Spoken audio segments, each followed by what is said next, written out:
हमारे देश के न्यूज़ चैनल को यूं ही गोदी मीडिया नहीं कहा जाता। ये लोग झूठी खबरें फैलाते हैं, भ्रामक खबरें फैलाते हैं, बिना जांचे परखे खबरें चला देते हैं। उसके बाद ये लाइव में आकर माफ़ी भी मांगते हैं, लेकिन इन्हें ये समझना होगा कि आपकी माफ़ी मांग लेने से कुछ भी नहीं होता है। आप पहले गलती करें और फिर माफ़ी मांग लें, ये बिल्कुल ठीक नहीं है। अब इन पर कानूनी हंटर चल रहा है। इन गोदी मीडिया के खिलाफ कोर्ट सख्त हो चुका है और एफआईआर दर्ज करने की बात कह दिया है और ये भी कहा है कि ये लोग गलती करते जाते हैं और फिर माफ़ी मांग लेते हैं। आपकी गलती कर देने के बाद माफ़ी मांगने से आपकी गलतियां कम नहीं हो जाती। और आपने जो रायता फैला दिया है, जो गंदगी फैला दी है, जो गलती कर डाली है, वो आपकी माफ़ी मांग लेने से कम तो हो नहीं जाएगी। इस तरीके की बात कोर्ट ने कही है और कानूनी हंटर चलाते हुए एफआईआर दर्ज कर ली है। किन किन धाराओं में एफआईआर दर्ज की गई है ये भी बताएंगे। ये भी बताएंगे कि किन बड़ी लापरवाही की वजह से इन गोदी चैनलों पर एफआईआर हुआ है, और ये भी बताएंगे कि कैसे बस दाढ़ी देख लेना है, टोपी देख लेना है और कुर्ता पैजामा देख लेना है और फटाक से कुछ भी बक देना है। ये हमारे देश की पॉलिसी हो गई है, खास तौर पर मीडिया चैनल वालों की। ये हमारे देश के जो टीवी चैनल वाले हैं, इन्हें 24 घंटा खबरें दिखानी है और फटाफट झटाझट खबरें दिखानी है, तो ये कुछ भी बोल देंगे। मतलब आप सोच कर देखिए, जो 20 सालों से हमारे देश के बच्चों को शिक्षित कर रहे हैं, ऐसे टीचर को आतंकी करार देने में हमारे देश की गोदी मीडिया हिचक तक नहीं खाती है। उसे फर्क ही नहीं पड़ता है, फटाक से इन्हें आतंकी करार दे देती है, पुलवामा का मास्टरमाइंड बता देती है और ये भी कह देती है कि ये आतंकी सरगना है। इस तरीके की खबरें चला देती है। और जब ये पता चलता है कि इस तरीके की जो खबरें इन्होंने चलाई है वो गलत है, तो माफ़ी मांग लेते हैं। मतलब पहले कुछ भी गलती कर लो और फिर पीछे से आकर माफ़ी मांग लो। आपको ये समझना चाहिए कि ये युग जो है वो डिजिटल हो चला है। जब तक सच जूते पहनता है तब तक झूठ पूरा गांव घूम कर आ चुका होता है। आपका झूठ गांव-गांव के घरों तक पहुंच जाता है और आप एक टीवी चैनल के एक छोटे से शो में कुछ चंद सेकंड की माफ़ी मांग कर ये कहने की कोशिश करते हैं कि आपने गलती की थी, हमने तो माफ़ी मांग ली, लेकिन आपके इस माफ़ी से एक पूरा परिवार तबाह हो जाता है।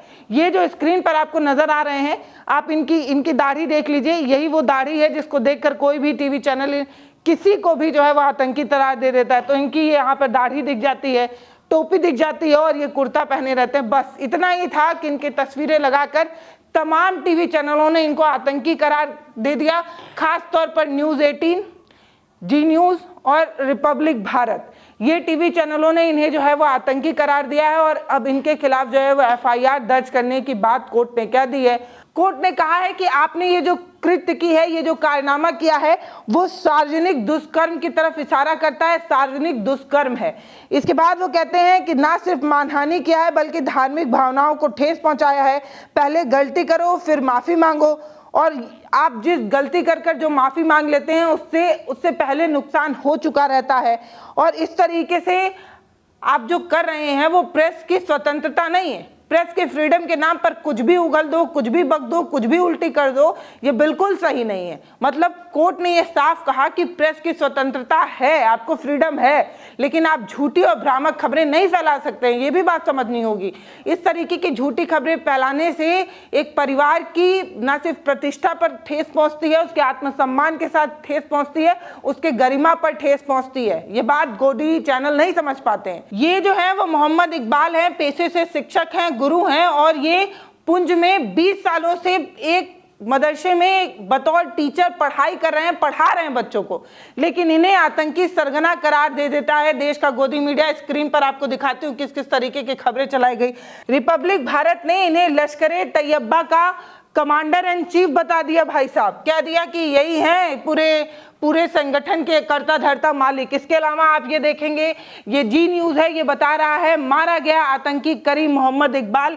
उनकी तस्वीर लगाई गई और लिखा गया मिट्टी में मिला दिया गया करी इकबाल को। ये जी न्यूज़ चला रहा था। ये न्यूज़ 18 है, ये चला रहा है आतंकी मोहम्मद इकबाल भी मारा गया। इसके बाद ये देखिए ये एबीपी न्यूज़ है, ये चला रहा है मिट्टी में मिल गया मोस्ट वांटेड आतंकी कारी मोहम्मद इकबाल।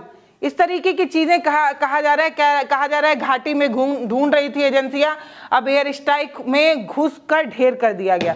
ये सब न्यूज चैनल पता है क्या चला रहे थे? ये सब न्यूज चैनल इस तरीके का दावा कर रहे थे कि भारत ने ऑपरेशन सिंदूर में जो आतंकी हमलों को नस्तनाबूद किया, उसी आतंकी हमले को नस्तनाबूद करने के दौरान इस तरीके से मोहम्मद कारी इकबाल को जो है वो मौत की नींद सुला दिया गया, मिट्टी में मिला दिया गया, इस तरीके का दावा किया जा रहा था। जबकि ये जो टीचर हैं वो पुंछ में अपने मदरसे में पढ़ा रहे हैं, बहुत सम्मानित, बहुत श्रेष्ठ माने जाते हैं। ये कहा जाता है कि इनके इलाके में इनकी बहुत पहचान है, लोग इन्हें अच्छा ईमानदार शख्स मानते हैं।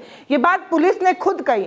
जब इस तरीके की भ्रामक खबरें फैलने लगी, इस तरीके की झूठी खबरें फैलने लगी, इस तरीके की आपत्तिजनक खबरें फैलने लगी, तब पुलिस ने खुद ही स्टेटमेंट जारी कर कहा कि मोहम्मद इकबाल एक अच्छे टीचर हैं, बतौर 20 सालों से वो पुंछ में बच्चों को पढ़ा रहे हैं, सम्मानित टीचर हैं।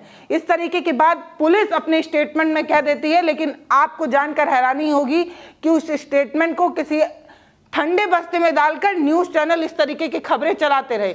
बाद में ये पता चला कि अरे हमने जो खबर चला दी वो गलत है और हम पर जो है वो एक्शन हो सकता है, वो भी तब जब परिवार वालों ने 5 करोड़ रुपए की मानहानि का दावा कर दिया। ये कहा कि पहले तो पाकिस्तान के आतंकी हमले ने हमसे अपनों को छीन लिया, बच्चे रो रहे हैं, महिलाएं रो रही हैं, उनके भाई रो रहे हैं। ये कह रहे हैं कि पाकिस्तान के आतंकी हमले ने हमारे पर बम बारूद जो है वो छोड़ा, जिसकी वजह से हमारे अपने मर गए। उसके बाद ये गोदी चैनल उन्हें आतंकी करार दे रहा है। पहले तो मौत हुई, गलती किसकी, सुरक्षा की जिम्मेदारी किसकी थी? अगर पाकिस्तान ने एलओसी पर फायरिंग की, बमबारी की, इसकी वजह से मासूमों की जानें गई और उसी में से एक मासूम को इस तरीके से गोदी टीवी चैनल में उन्हें सरगना बताया जा रहा है, उन्हें लश्कर-ए तौबा का कमांडर इन चीफ बताया जा रहा है, कोई उन्हें कह रहा है कि पुलवामा के मास्टरमाइंड थे। इस तरीके की झूठी और भ्रामक खबरें फैलाने से परिवार को ना सिर्फ गिल्ट महसूस हुआ, ना सिर्फ शर्म महसूस हुआ, बल्कि सम्मान भी छिना है, प्रतिष्ठा भी छिनी है, अपमान भी महसूस हुआ है। ये सोचिए ना कि इस तरीके की खबरें जो नेशनल टीवी चैनल पर चलाई जा रही थी, ये तो गांव से बाहर निकलकर देश विदेश तक पहुंच गई ना। हम यहाँ यूपी में, कोई बिहार में देख रहा है, कोई जम्मू कश्मीर में देख रहा है, कोई उड़ीसा में देख रहा है, कोई कहीं देख रहा है। अब ये जो पुंछ के गांव में रहने वाले लोग हैं वो सिर्फ पुंछ तक ही सच्चाई फैलाकर बता पाएंगे ना कि नहीं ये जो टीचर हैं वो टीचर हैं, ये जो मोहम्मद इकबाल हैं वो एक मदरसे में एक टीचर हैं। वो तो इस तरीके की खबरें सिर्फ पुंछ तक ही फैला पाएंगे, बहुत उड़कर जम्मू कश्मीर तक ही फैला पाएंगे। लेकिन ये जो देश का बड़ा टीवी चैनल है, जो बड़े बड़े सेटअप लेकर सच सबसे जल्दी और सबसे सटीक बताने का दावा करता है, वो तो पूरे देश में इन्हें आतंकी करार दे दिया ना, इनको आतंकी बना दिया।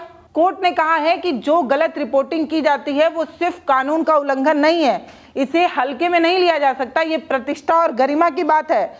अगर भविष्य में इस तरीके की गलती ना हो, इसलिए इसे रोकने के लिए सख्त और कठोर एक्शन लेने की जरूरत है। कोर्ट ने यह कहा कि एक मृतक शिक्षक है, उनके खिलाफ ना तो आपने वेरीफाई किया, ना तो आपने छानबीन की, उन्हें पाकिस्तान के आतंकी के रूप में ऐसे कैसे चला दिया, ये चलाना बिल्कुल गलत है। और उन्होंने कहा कि इस तरीके से आप ये कहते हैं कि ये पत्रकारिता में किए गए किसी एक रिपोर्टिंग की एक छोटी चूक है, तो ऐसा बिल्कुल नहीं है। जब हम इस तरीके की खबरों को दिखाते हैं तो कहा जाता है कि भाई साहब 24 घंटे खबरें देनी होती है, 30 सेकंड में खबरें बतानी होती है। तो कई बार बहुत सारी खबरों के बीच कुछ गलत निकल जाता है, कई बार बहुत खबरों का दबाव होता है, इसलिए कई खबरें बिना किसी वेरिफिकेशन के गलत चल जाती हैं।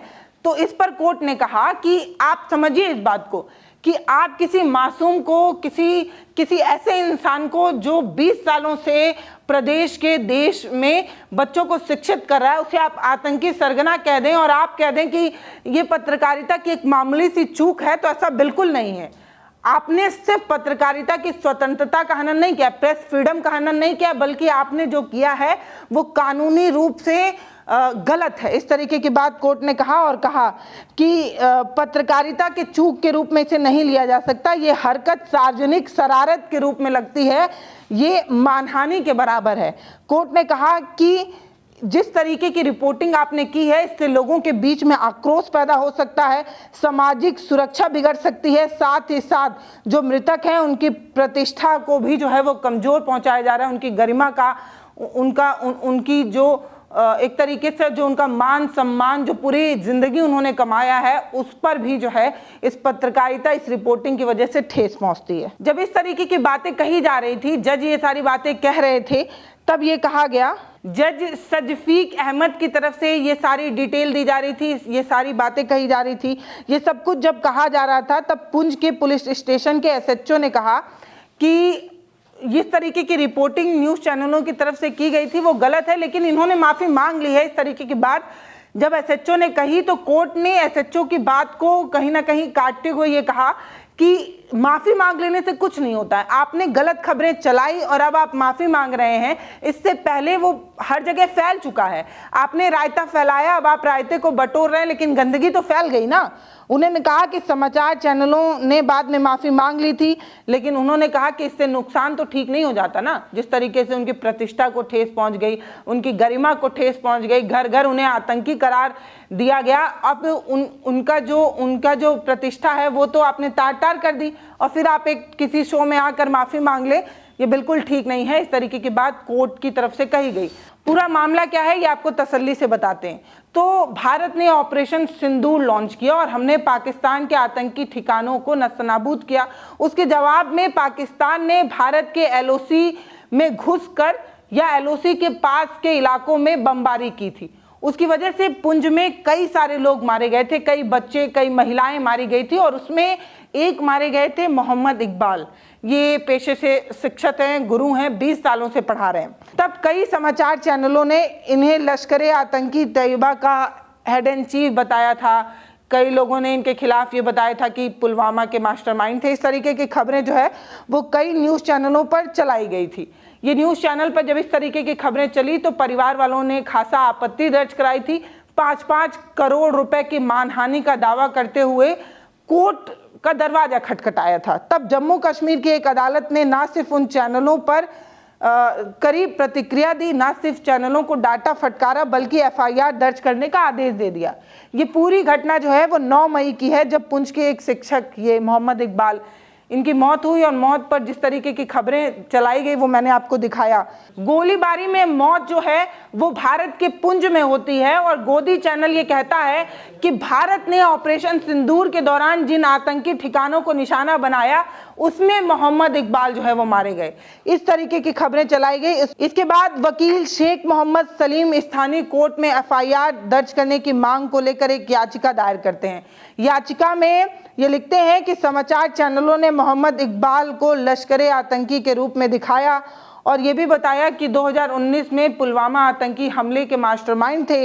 इस तरीके की चीजें चलाई गई। वकील शेख मोहम्मद ने कोर्ट में बड़ी मजबूती से अपनी बात रखी थी।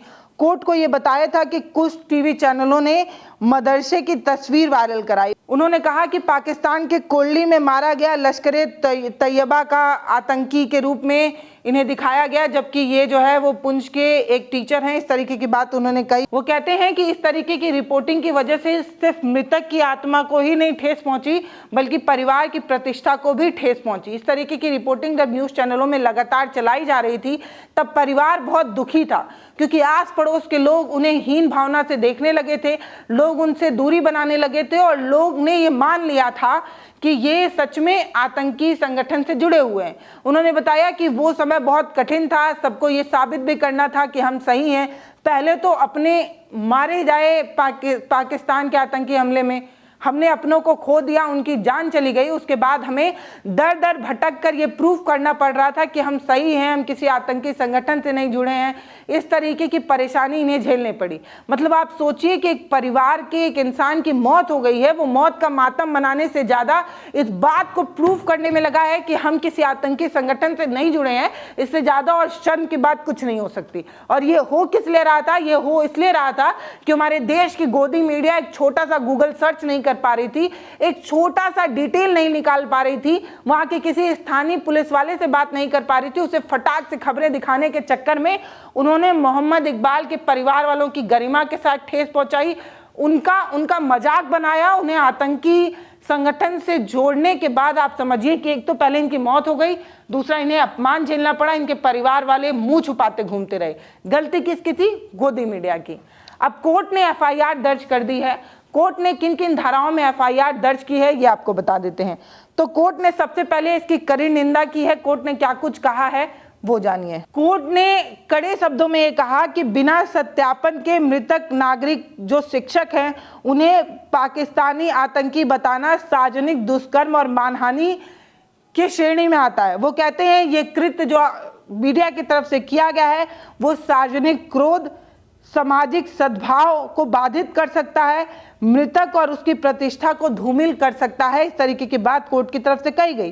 कहा कि समाचार चैनलों द्वारा बाद में माफी तो मांग ली जाती है लेकिन इससे नुकसान तो ठीक नहीं होता। हालांकि ये सजा के समय कुछ हद तक माफी जो आपने मांगी है ये माना जाता है कि आपको सजा थोड़ी कम मिल सकती है, लेकिन आपकी जो गलती है उसकी वजह से काफी प्रॉब्लम हो सकती है। फिर वो आगे कहते हैं कि आज के डिजिटल युग में गलत सूचना तेजी से फैल जाती है, ये भ्रम और अशांति जो है वो पैदा कर सकती है। प्रेस की स्वतंत्रता अनुच्छेद 19A के तहत आपको ये इजाजत तो है कि आप कुछ भी खबर चलाएं, लेकिन उसी के उलट जब आप अनुच्छेद 19A का हवाला देकर ये कहते हैं कि प्रेस को अधिकार है, प्रेस को स्वतंत्रता है सच दिखाने का, तो आपको ये समझना चाहिए कि अनुच्छेद 19(2) के तहत उसी प्रेस को तमाम चीज़ों के रूप में बैरिकेड भी किया गया है, उसे रोका भी गया है। एक तरफ प्रेस को स्वतंत्रता तो दी गई है लेकिन उसके उलट मानहानि और सार्वजनिक व्यवस्था, शिष्टाचार और नैतिकता जैसे आधारों पर प्रतिबंध भी लगाया गया है 19(2) के तहत। उसके बाद ये कहा गया है कि विशेष रूप से जब भारत पाकिस्तान का वॉर चल रहा था, ये सेंसिटिव समय था, इस दौरान हमें ये समझना चाहिए था कि हम किस तरीके से अपनी रिपोर्टिंग करें। ऐसे सेंसिटिव समय में रिपोर्टिंग करते वक्त बहुत ध्यान रखने की ज़रूरत है। कोर्ट ये कहता है कि ये सिर्फ पत्रकारिता की चूक मात्र नहीं है, सिर्फ पत्रकारिता की चूक मानकर इसे खारिज नहीं किया जा सकता, क्योंकि सेंसिटिव समय में रिपोर्टिंग करने में खास तरीके का ध्यान रखना होता है कि आपकी रिपोर्टिंग की वजह से कोई दंगा ना भड़क जाए, कोई अशांति ना फैल जाए। लेकिन जिस तरीके की रिपोर्टिंग भारत में की जा रही थी वो रिपोर्टिंग प्रेस की फ्रीडम पर सवाल खड़ा करता है, प्रेस की जवाबदेही पर सवाल खड़ा करता है। कोर्ट ने कई धाराओं में FIR दर्ज की क्योंकि गोदी मीडिया इस तरीके की रिपोर्टिंग कर रहा था। कोर्ट ने कहा कि धारा 353 का 2 लगना चाहिए क्योंकि इन्होंने सार्वजनिक दुष्कर्म किया है, एक पूरे मास को इन्होंने प्रवोक करने की कोशिश की, एक पूरे सोसाइटी में इस तरीके की गलत खबरें फैलाई, इसलिए इन्होंने सार्वजनिक दुष्कर्म किया है। इसके अलावा धारा 356 मानहानि लगाया। इसके अलावा धारा 196 का 1 धार्मिक भावनाओं को ठेस पहुंचाना। इसके अलावा ये कहा कि धारा 66 भी इन पर लगनी चाहिए, जो सूचना प्रौद्योगिकी अधिनियम 2000 है वो भी इन पर लगना चाहिए। तो कोर्ट ने इस तरीके का एक्शन लिया। ये एक्शन गोदी मीडिया को कोई नया सीख दे पाएगा या नहीं, इस तरीके के एक्शन से क्या गोदी मीडिया अब इस तरीके की भ्रामक और झूठी खबरों को फैलाने से पहले ठहरेगा, रुकेगा, ये समझेगा कि एक प्रेस को सिर्फ खबर देने की जिम्मेदारी नहीं होती है, खबर सटीक होनी चाहिए, सच्ची होनी चाहिए और पत्रकारिता के जो नियम हैं उस पर खड़े होने चाहिए। ये समझने की भी ज़रूरत है। ये भी समझने की ज़रूरत है कि लाखों करोड़ों का पैसा लेकर सिर्फ बड़ा एंकर बन जाना जरूरी नहीं है, एक ईमानदार, एक जिम्मेदार पत्रकार बनना भी जरूरी है। फिलहाल इस वीडियो पर आपकी क्या राय है वो आप हमें कमेंट सेक्शन में लिखकर जरूर बताइए। नमस्ते, मैं पल्लवी हूँ, आप भारत एक नई सोच देख रहे हैं। आपसे ये रिक्वेस्ट होगी कि वीडियो को शेयर करिए। ये जो कारी मोहम्मद इकबाल जी हैं, ये पेशे से एक शिक्षक हैं, सम्मानित व्यक्ति हैं, ये कोई आतंकी सरगना नहीं है, ये कोई लश्कर तैयबा के कोई मालिक वालिक नहीं है, कमांडर वमांडर नहीं है, जो झूठी खबरें गोदी मीडिया की तरफ से गांव-गांव तक पहुंचाकर इनको अपमानित किया है। उसी खबर को आप शेयर करिए, इस खबर को शेयर करिए ताकि जो अपमान गोदी मीडिया की तरफ से इनको दिया गया है उस पर हम थोड़ा मलहम लगाने की कोशिश करें। फिलहाल वीडियो पर आपकी जो भी राय हो वो कमेंट सेक्शन में लिखिएगा। बहुत धन्यवाद।